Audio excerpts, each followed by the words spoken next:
Okay, guys. So I feel slightly archaic doing it this way. However, I have a vision. I want it to be kind of the same class that the Friday group had. But the difference with the Friday group was I could see their work on this thing called a whiteboard. So at this point, this is your last day to review before the assessment tomorrow. And it's really important you do these problems the way I'm asking you to do them so that you have the same prep that the Thursday, Friday group had. The assessment on Delta Math is not the same as the one before. It does not allow you to try again. And if you haven't been paying attention to all of my hints and all of the review, it could be difficult. Although I'm got to tell you, I'm looking and all the kids that were here and they were participating did really well. And you can tell the kids that weren't. So hopefully you stick with me right now. So the first thing we're going to do is focus on this task. I can write the equation of a trend line. So first problem we're going to do. Oh, man. That was not in my vision. Okay, so the first problem we're going to do is, and you can see through it, oh my gosh, all right, is this one, okay? So I want you to pause the video and see if you can do this. In 1 second, though. First thing I want to remind you of is, in order to write the equation, you need two things, remember? Two things. What two things do you need? You need the slope and you need the y-intercept. How do you find slope? Pick how many? 2 points. And do the change in y over the change in x. Okay, pause the video, try it, and then come back. I want you to make the great mistakes. Okay, so let's go over this. In order to find the slope, we need to pick 2 points. So I'm going to pick this point. Oh my gosh, my kids just came in the house. And I'm going to pick this point. Remember, you don't want to pick this point or this point or this point. Those are the scatter plot points, and we are not trying to write the equation of the scatter plot, which isn't even a thing. We are trying to write the equation of the trend line, so you have to pick points that are actually on the trend line. You have to make your own dots. Yes, sir. We tried snow. Okay, I just had to pause this video, which I can do now. I used to not be able to do that because my kids came bombing in. So sorry if earlier it was confusing. But I don't have an extra paper. So make sure you pick points that are on the line. So I had to make my own points. See the blue dots? So I would write down the points, right? You have the point 0, 8, and you have the point 10, 6. Goes down to up 10. And so our slope is going to be change in y. Oh, I didn't let myself enough room. Over the change in x, which is 10. So I get -2/10. Great. You might want to put in 2 ABC 10 into your calculator and just give the simplified version of the slope, which is -1/5. Okay? So the y-intercept is where the line of your graph, or whatever graph you're looking at, crosses the y-axis. So you're talking about right here.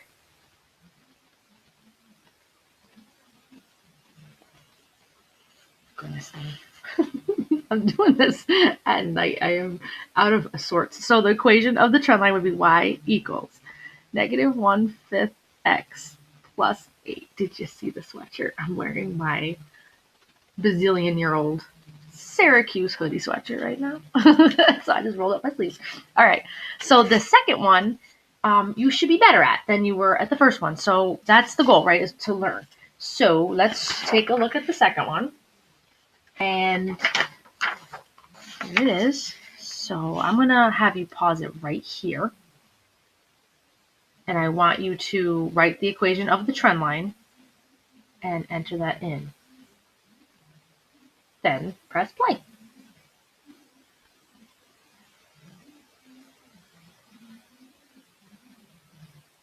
Okay. So we should have gotten, for the slope, the point 030 would work. And say the point 2045. Ooh, one of the biggest things, oh my gosh, and it's still happening, of all the things we've learned, can you believe that the biggest thing we're still missing is naming points? Don't forget when you name points, if they just want you to name one, you put it in parentheses, right? Okay. But naming points, make sure you go X, whatever number's on the X-axis first. Then when you go up and follow it over, that number comes second. Make sure you're not flipping them, because that will get you the wrong answer, especially in an input situation like Delta Math. So you get plus 15 over 20.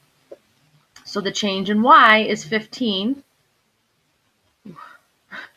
And the change in X is 20. So that is the slope. However, it's not going to be an option on Delta Math. They're going to simplify the slope.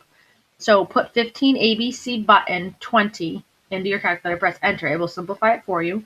So I don't have to do that. I always think in my head, just divide the top and the bottom by 5. So I get 3/4. Also, 0.75 will not be an option on Delta Math. They like to use ratios for slope, because that's what it is, right? So next one is, what else do we need? The Y-intercept, which is 30. You can find it here, or you can find it there in the data table. So 30. The trend line equation is Y equals 3/4 X plus 30. Make sure you get the change in Y on top, change in X on the bottom, and make sure you check to see this is increasing, so it should be a positive slope. And if you used rise over run, make sure you note that when you go up and over, that these boxes are not worth 1. And let me tell you, the kids that are using rise over run are messing it up on Delta Math because they're not paying attention to the scale. That's the reason we have this surefire method, is to write the data points. So use the rise over run, maybe check it with the data points, but this will almost always get you the right answer. So be careful on that. Next one. Okay. I can make predictions based on scatter plots. Oh, I love this one. Okay, watch. All right, ready? Oh, I did that on the slideshow. Based on the scatter plot, predict the value of Y when X is 6. Okay, just take a guess right now and punch it in. But like an educated guess. Don't just be like randomly guessing. So take a look, pause it right now, take a look, enter something.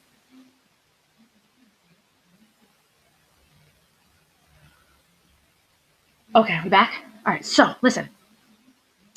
Most people got that wrong the first time because you've never seen this question before. So let me show you how to do it. They want to know what the value of Y could be if X is 6.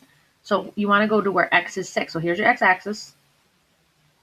Find where X is 6. Oh, here it is. Now you want to go and try each one of these out. So where would this be if X is 6 and Y is 5? That would be right here. And it would a point be along right here. It could, but it's a little low. Okay, it's a little low. 6/1 is like, that's way too low. 6/10 is the number one missed response. So if you pick C, you're not alone, but you're not right. So follow it up, and making your dot here, it's close, but you know what? Still too high compared to the best answer, which is D. So if you look 6 and go up to like 7, if you mark it right here, I mean, it's right in the mix with the rest of the scatter plot points. And you could either do it this way, or you could have drawn a trend line and see, which point was, tighter, closer to it. But it just fits better. So I would predict that the value of Y would be 7, option D, when the value of X is 6. Now, let's try it again.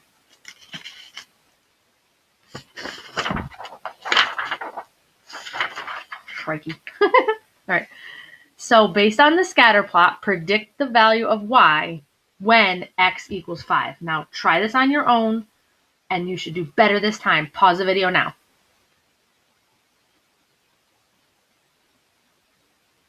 Okay, so this is exactly the reason why we need to get our practice time in. So imagine if this was a test and the first time you ever saw this question was on an assessment. You're probably not going to get it right. But now, watch this. What happens the second time you did this? Did you get this right? And I would say, what did people put? I think it was between A and C. So let's see. X is 5 is right here. Follow it up. If X is 7, that would be here. Okay, so that looks good. 15 is just off the charts. That doesn't work at all. When X is 5, could X be 8? It could be. It could be. But I think it's better fit here as the trend is going down like this. This is a little too high. So best answer would have been A. Understandably, you could have picked 8, but this is the better fit, right? So it's right, it's almost practically touching this one. That's right in with the mix, okay? So if you got that right or you got C, you are now that much better than you were the first time you saw this question. By the time you see this again, say on an assessment, you will have it. Imagine if you had never seen this and the first time you saw it was on an assessment, you would have gotten it wrong because not because of any intelligence factor, but just because you don't have the practice time in. So hopefully you're doing this video, right? And you're getting to that. You're getting the practice time in. So we're going to do one more. I can make predictions based on the equation of a trend line. Where are we? This thing is all flopped around. There we go. Okay, so this is similar to the question that we did in class about the gas mileage. We had to do the year since 1970, but it's in a different style. And so what happens is you think you have a skill down, and then you get to the test and they ask a question in a different style, and it's tricky, potentially putting you in a position of not being able to answer it correctly. So we want to, again, practice as much as we can so we can get as much exposure to all the different styles of questions that we could use to address the same skill. Make sense? Okay, this is our last one, so stay with me. I want you to try it, get it wrong, that's great, and then I'll come back and correct you. So using the equation of the trend line, what would the population be in 1970? Okay, pause the video, put the answer in, and then come back.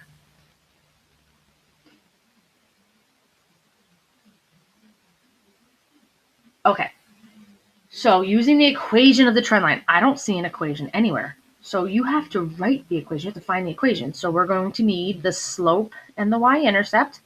The slope, you have to pick, how many points? How many points? 2 points? So let's see, I would pick this one here. Remember, you have to pick points that are on the trend line, not these scatter plot points. And I would say no. Yes, this would be good right here. Okay, so let's use those 2 points. Now you could say the rise or the vertical change is from 20 to 40 is up 20, and the horizontal change is 1, 2, 3 boxes over 25, and that would work. Or pick your points and put them in a data table. And you don't have to have the same points. You don't have to have them in the same order, really. So this would be, 30, 40. See, I just made a mistake. For Pete's sake, Miss Raymond. The 3 boxes over would be worth 30. It's 10, 20, 30. There, and I didn't even do that. I swear I didn't do that on purpose. I'm just kind of feeling a little rushed because it's nighttime. So the change in y is 20, and the change in x is 30. Simplifies to 2/3. And then you get b is right here at 20, or you can get it, see, 0, 20.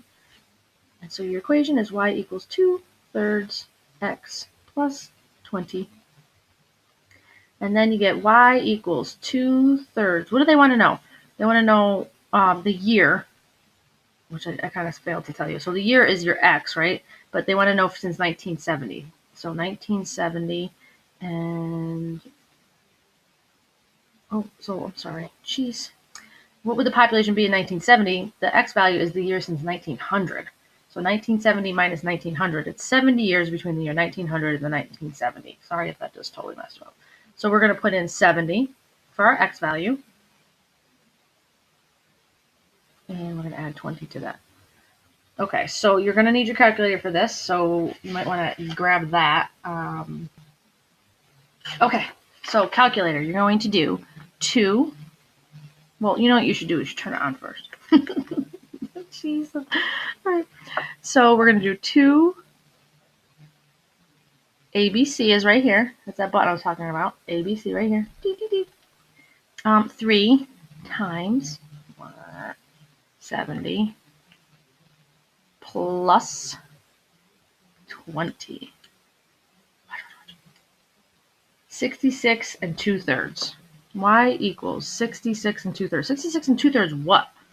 66 and 2/3 thousands of people. So you can say, using this right, what would the population be? You could just put 66 and 2/3 thousand people, or you could put 66.67, which I don't love, or 66.6, repeating 1,000 people.